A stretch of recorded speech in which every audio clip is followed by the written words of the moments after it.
नमस्कार दोस्तों, आप सभी कैसे हैं। भगवान भोलेनाथ की कृपा हम सभी पर सदा यूं ही बनी रहे। दोस्तों, हिंदू धर्म में महिलाएं अपने पति की लंबी उम्र की कामना के लिए साथ ही साथ अपने परिवार में सुख शांति बनाए रखने के लिए दशा माता का पर्व रखती हैं। माना जाता है कि दशा माता का पर्व होली के 10वें दिन यानी कि चैत्र मास के कृष्ण पक्ष की 10वीं तिथि को मनाई जाती है।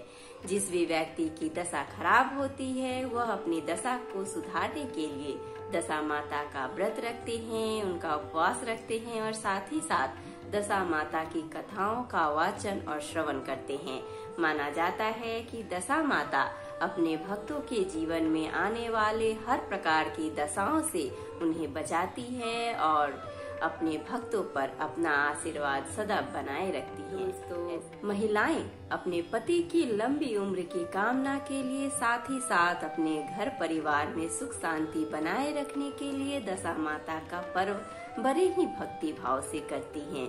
माना जाता है कि दशा माता के पर्व के दौरान दशा माता की कथाओं का वाचन और श्रवण करने से माता हम पर प्रसन्न होती है और हमारे जीवन में सुख और सौभाग्य की प्राप्ति होती है। ऐसे में दोस्तों, दशा माता के पर्व के महत्व को बताते हुए आज के वीडियो में हम दशा माता कथा के 6ठे दिन की कथा सुनेंगे।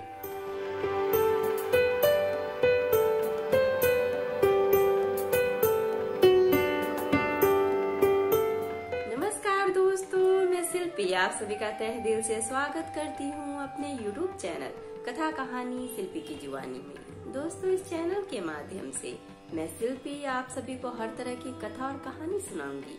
अगर आपको मेरी तरह कथा और कहानी सुनना पसंद है तो प्लीज हमारे चैनल कथा कहानी शिल्पी की जुबानी को सब्सक्राइब कर लीजिए। और हाँ दोस्तों, अगर आपकी भी कोई कथा और कहानी है जिन्हें मेरी जुबानी सुननी है तो हमें कमेंट बॉक्स में कमेंट करके जरूर बताइए। दोस्तों, बैठे बैठे क्या करें, करना है कुछ काम। सुनते हैं आज के वीडियो में दशा माता के 6ठे दिन की कथा, लेके दशा माता का नाम। एक बार की बात है, एक राज्य में एक राजा राज्य करता था। उसकी रानी कोमलांगी थी। वह फूलों की सैया पर सोया करती थी। एक दिन फूलों के साथ कच्ची कली भी आ गई। कच्ची कली के कारण उसे रात को नींद नहीं आई। वह करवटें बदलती रही। राजा ने पूछा, प्रिय, आज क्या बात है जो तुम्हें नींद नहीं आ रही है? रानी ने बताया कि आज फूलों में एक कच्ची कली आ गई है। वह मेरे शरीर में चुभ रही है, इसी कारण मुझे नींद नहीं आ रही है।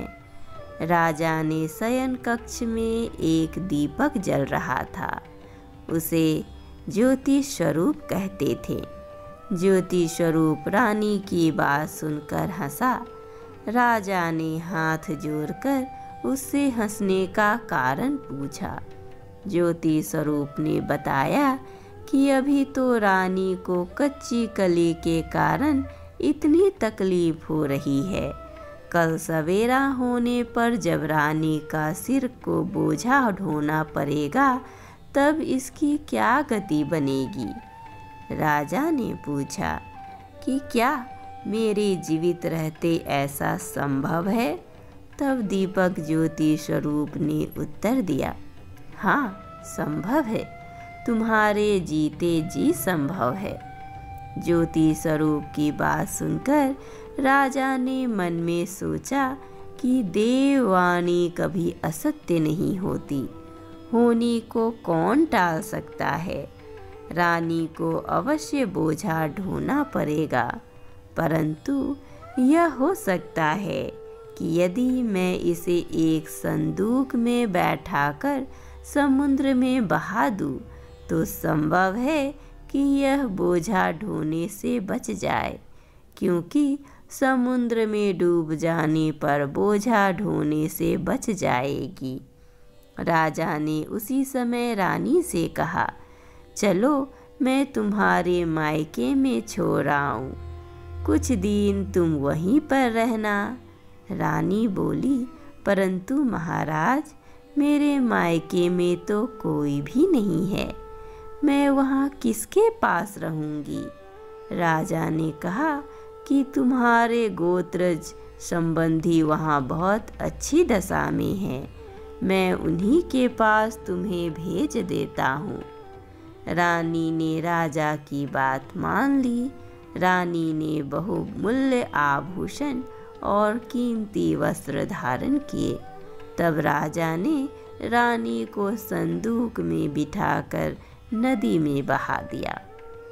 वह नदी समुद्र में ऐसी जगह मिलती थी जहाँ पर राजा के बहनोई का राज्य था। समुद्र से मोती निकालने का ठेका राजा के बहनोई ने ले रखा था।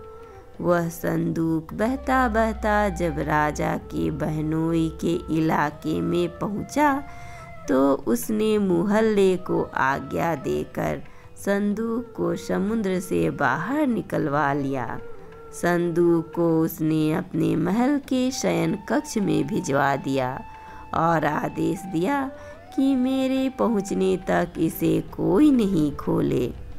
राजा का बहनोई, जो उस जगह का स्वयं राजा था, उसने शयन कक्ष में संदूक के पहुंचते ही रानी को पता चला कि इस संदूक को राजा ने समुद्र में पाया है, तो वह फौरन शयन कक्ष में आई। उसने पहरेदारों को हट जाने को कहा। रानी ने संदूक को खोल लिया। उसे संदूक के अंदर 16 श्रृंगार किए एक स्वर्ग सुंदरी मिली। रानी ने अपने मन में सोचा कि यदि राजा इसको इस दशा में देखेंगे तो इसके ही हो जाएंगे और मुझे छोड़ देंगे। इसीलिए उसने उस रानी के सब जेवर कपड़े उतार कर उसे फटे पुराने कपड़े पहना दिए और संदूक में बंद कर दिया। राजा जब बाहर से महल में आए तो उसने रानी को अपने शयन कक्ष में बुलाया और रानी से पूछा कि क्या तुमने देखा है कि संदूक में क्या है? रानी ने उत्तर दिया कि मैंने कुछ नहीं देखा है, मुझे नहीं पता कि संदूक में क्या है। राजा ने रानी के सामने संदूक खुलवाया तो उसे संदूक के अंदर फटे पुराने कपड़े पहने एक स्त्री दिखाई दी जो भिखारन सी लग रही थी। रानी ने कहा, यह कोई भिखारिन लग रही है, इसको कारखाने में भिजवा दिया जाए, वहाँ लकड़ी ढोकर अपना जीवन निर्वाह करती रहेगी। राजा ने रानी के कहे अनुसार उसे कारखाने में भिजवा दिया। एक दिन रानी की सहेलियां नदी में स्नान करके दशा माता का डोरा ले रही थी। उनके पास एक डोरा रह गया था। वे यह सोच रही थी कि इस डोरे को किसे दिया जाए कि उसी समय लकड़ी ढोने वाली रानी वहां आ गई। उन्होंने उसे रोककर पूछा, बहन, हमारे साथ दशा माता का एक डोरा ले लो। रानी ने कहा कि मुझे डोरा लेने में कोई हर्ज नहीं है, परंतु मुझे तो खाने भर को नहीं दिया मिलता, मैं इस डोरे की पूजा कैसे करूँगी? वे बोली कि तुम इस बात की चिंता मत करो, हम हर रोज़ इस जगह स्नान करने आया करेंगी।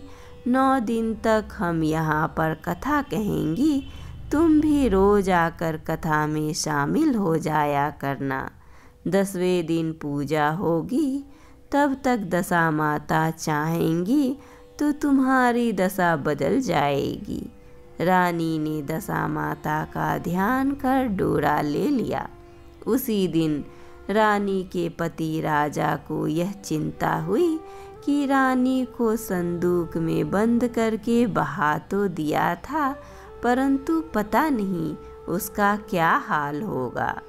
उसकी खोज खबर लेने के लिए राजा एक नौका पर बैठकर नदी की यात्रा करता हुआ अपने बहनोई के यहाँ पहुँचा।